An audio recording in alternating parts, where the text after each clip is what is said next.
వర్షం అంటే ఎవరికి ఇష్టం ఉండదు? అందరికీ ఇష్టమే. ఎప్పుడన్నా టీవీలో వర్షం పడే పాట చూసినప్పుడల్లా, ఆ లొకేషన్, ఆ విజువల్స్ చాలా సినిమాటిక్‌గా తీసి మనకు చూపిస్తారు. అప్పుడు ఇంకా అందంగా కనిపిస్తుంది. బేసిక్‌గా వర్షాకాలంలో ఎక్కువ వర్షాలు పడుతుంటాయి. అప్పుడు మన వెదర్ రిపోర్టర్ నిరంజన్ గారు తుఫానుంది కాస్త జాగ్రత్తగా ఉండండి అని హెచ్చరిస్తారు. ఇంకొన్ని సార్లు సీజన్‌తో సంబంధం లేకుండా కూడా వర్షాలు పడటం మనం చూస్తూనే ఉన్నాం. కానీ ఆర్టిఫిషియల్‌గా వర్షం పడేది ఎప్పుడన్నా చూసారా? ఆర్టిఫిషియల్ అంటున్నావు, వర్షం అంటున్నావు, ఏంది మామ సొల్లు చెప్తున్నావు అనుకుంటున్నారా? ఏం లేదు మామ. ఈ వీడియోలో టాపిక్ వచ్చేసి ఆర్టిఫిషియల్ రెయిన్.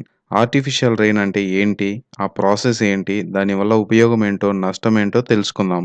అసలు ఆర్టిఫిషియల్ రెయిన్ ఉపయోగించే మెథడ్‌ని క్లౌడ్ సీడింగ్ అంటారు. ఈ క్లౌడ్ సీడింగ్‌లో 3 రకాలుంటాయి. Static cloud seeding, dynamic cloud seeding, hydroscope cloud seeding.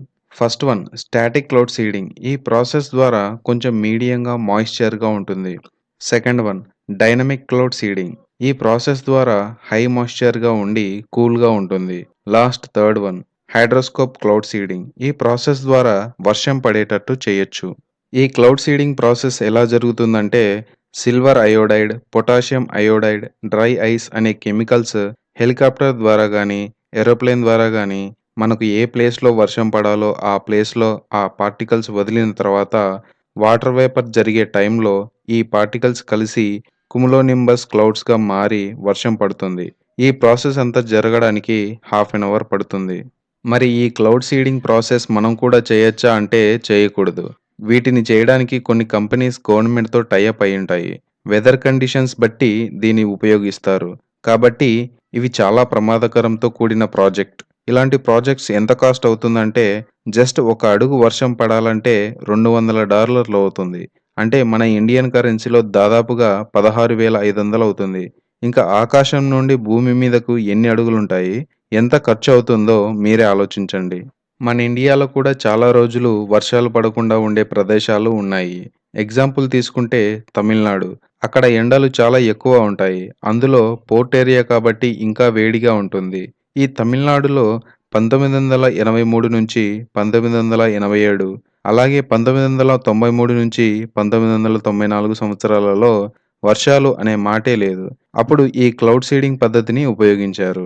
అలాగే కర్ణాటకలో కూడా 2 సంవత్సరాల వరకు వర్షాలు పడకపోవడంతో క్లౌడ్ సీడింగ్ పద్ధతిని ఉపయోగించి వర్షం పడేటట్లు చేశారు. ఈ ప్రాజెక్ట్ 2 సంవత్సరాలకు 89,00,00,000 ఖర్చయిందంట.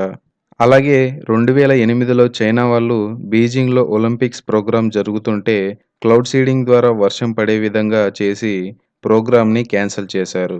ఈ ప్రాసెస్‌ని మంచికి వాడుకోవచ్చు, చెడుకి వాడుకోవచ్చు.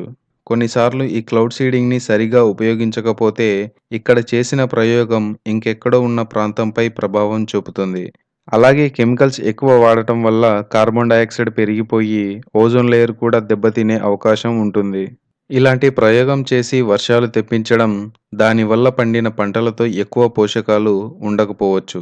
కానీ ఏమీ లేనప్పుడు ఏదో ఒకటి దొరికింది తినడం మేలే కాబట్టి ఇది కూడా ఒక రకంగా మంచికే అనుకోవాలి.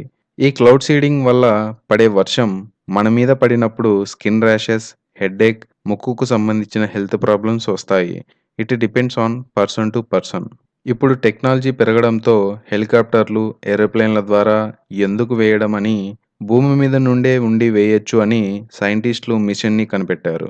ఇప్పుడు మిషన్స్ ద్వారానే పార్టికల్స్‌ని పంపి వర్షం పడేలా చేస్తున్నారు. సో, ఇలాంటి ఇంట్రెస్టింగ్ వీడియోస్ కోసం మన ఛానల్‌ని సబ్స్క్రైబ్ చేయండి. Thank you for watching.